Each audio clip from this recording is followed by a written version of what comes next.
Assalamualaikum warahmatullahi wabarakatuh. Izin perkenalkan, nama saya Teta Dirgantara Yusi Kusuma. Hari ini saya akan mempresentasikan analisis mengenai perekonomian Indonesia, khususnya yang berfokus pada dinamika kemiskinan dan pengangguran di era transformasi digital. Mari kita lihat kondisi real perekonomian kita saat ini. Secara umum, ekonomi Indonesia menunjukkan performa yang relatif stabil dan tetap tumbuh positif. Berdasarkan data dari Badan Pusat Statistik atau BPS, terdapat kabar baik dari indikator ketenagakerjaan dan kesejahteraan. Pada Februari 2026, tingkat pengangguran terbuka berhasil ditekan turun menjadi 4,68% atau menyisakan sekitar 7,24 juta orang pengangguran. Sektor kemiskinan juga menunjukkan tren penurunan yang positif, di mana per September 2025 angka kemiskinan berada di level 8,25% atau sekitar 23,36 juta penduduk. Jika kita refleksikan dari grafik tahun 2022 hingga 2025, terlihat jelas bahwa angka kemiskinan dan pengangguran kita terus mengalami penurunan konsisten dari tahun ke tahun. Mengapa kedua indikator tadi sangat krusial?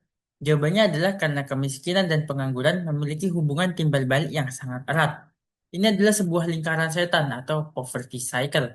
Ketika seseorang menganggur, otomatis pendapatannya menurun. Dampaknya, kemampuan mereka untuk memenuhi kebutuhan hidup menjadi sangat terbatas. Jika kondisi ini dibiarkan berlarut-larut, mereka akan jatuh ke dalam garis kemiskinan.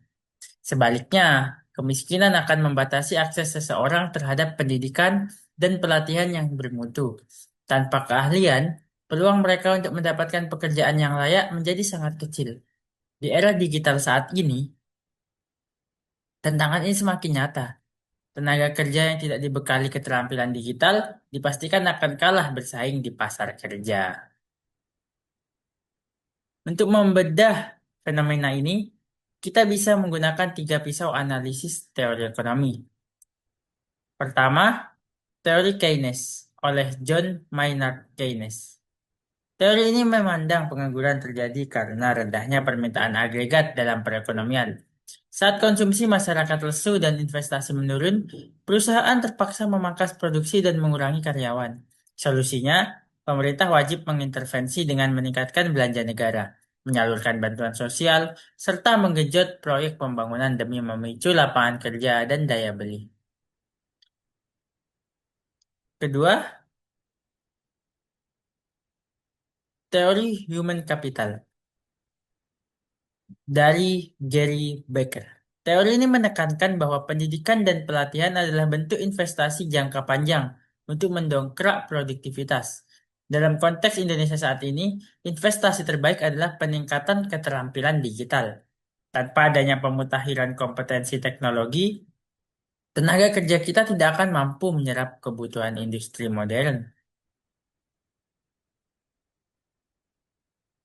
Teori pertumbuhan ekonomi.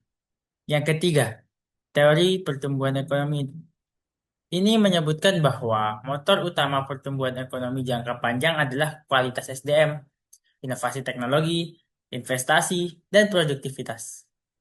Digitalisasi berpotensi menjadi akselerator utama pertumbuhan, asalkan kita memiliki pasokan tenaga kerja dengan kompetensi yang tinggi.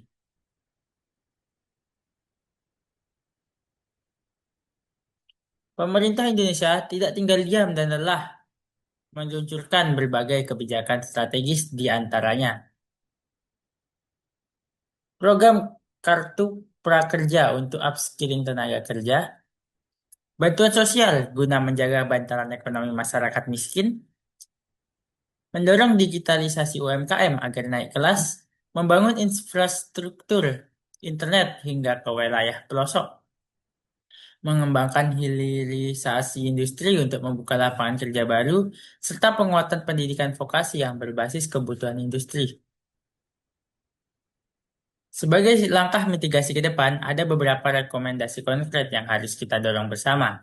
Kita harus terus meningkatkan kualitas pendidikan digital, memperluas akses internet ke daerah terpencil, Investasi pada sektor padat karya dan industri digital harus digenjot seimbang.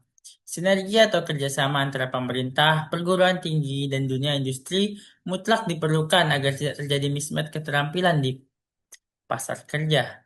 Dan terakhir, memperkuat jaringan perlindungan sosial bagi kelompok rentan agar mereka tidak kembali miskin.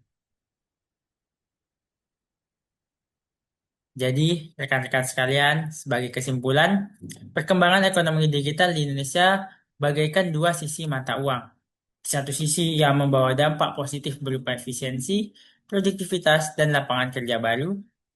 Namun di sisi lain, ia menuntut standar kompetensi yang lebih tinggi. Tugas terbesar kita adalah memastikan seluruh lapisan masyarakat mendapatkan literasi digital yang inklusif. Jika gagal, kesenjangan ini justru akan menciptakan pengangguran baru dan memperlebar angka kemiskinan. Mari kita bersama-sama mendukung transformasi digital yang adil dan merata demi perekonomian Indonesia yang lebih kuat. Terima kasih atas perhatian Anda. Sekian presentasi saya hari ini. Wassalamualaikum warahmatullahi wabarakatuh.